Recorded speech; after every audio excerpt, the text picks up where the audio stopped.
The editor-in-chief of LifeSet, Fox News contributor, nationally syndicated talk show host, radio talk show host Laura Ingraham. All right, let's first start with, I want to ask a legal question because I had a couple of friends of mine that are lawyers. If you have a picture of a president's severed head, like you're an ISIS fighter, and you just beheaded him, could that be interpreted as a threat against the president? In theory, I guess, but in practice, no. And I think the reason not is that you would try to discern the intent of what Kathy Griffin was trying to do, and she was intending to get publicity for herself, which she's certainly gotten. She's intended to raise her profile and be outrageous, and she said funny, although nothing about it is funny. So I think that's a stretch. I mean, you could really stretch it and say, well, the image itself in the photo shoot itself was meant to incite further violence. But again, as a legal matter, I think that would be pretty difficult to prove. It doesn't take anything away from the fact that it is hideous and depraved and a degenerate approach to entertainment, and meant to shock and also meant to dehumanize, Sean. I think a lot of what Hollywood does to conservatives is the opposite of real engaged debate. There's no debate. There's no substantive back and forth because they usually lose that. But they want to dehumanize him. So he's not even entitled to the basic respect of the presidency. He's subhuman in their eyes. And she was carrying that understanding out in that bizarre and disgusting photo shoot.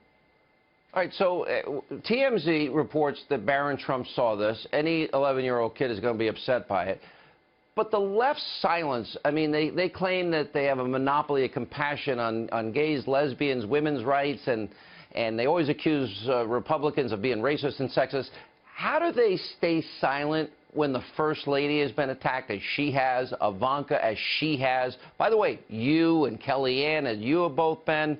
Lara Trump was going to join us later. How do they justify never standing up for you guys or never standing up for my right to free speech when they're the champions of free speech? Well, because they're not true feminists. I mean, they cloak themselves in the feminist garb, but in reality, they're just either socialist, leftist, Marxist, and their goal is just to grow the government. They don't trust the people. The individual people who turned out in droves in Michigan and Wisconsin, Ohio, Pennsylvania to vote for Trump, they're subhuman too. I mean, they really aren't either entitled to determine their own destiny, their own understanding of marriage, their own understanding of when life begins. The very fact that they voted for Trump, in the eyes of a lot of these people from the entertainment industry and certainly from far left politics, their very existence is a point of embarrassment. So rather than engage people on a real conversation, they seek to perpetually and merely dehumanize them and debase them to the extent that you don't even have to treat them as human beings. And that goes for the sons and daughters of Donald Trump. Suddenly, the left cares about the poor transgender kid who can't use the bathroom that he or she wants to use. Okay, that's their point. But the child of a conservative who's treated this way, they don't even deserve that. You know what's a great...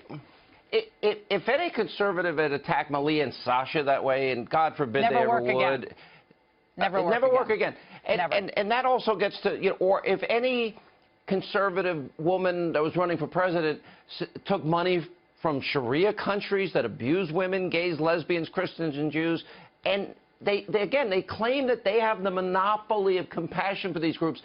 Same with freedom of speech. You and I have watched. Yeah. We have watched a lot of our colleagues, Alinsky-like tactics, isolated, targeted, and hurt by so-called free speech liberals. You know what I will say, though, Sean, on this, though? You know what I'll say? It's going back to 2002 when Harry Belafonte was going after Colin Powell as the house slave, and all the horrible things they said about Condi Rice. And it goes on and on and on. What they said about Rush Limbaugh, remember the Chris Matthews line about that?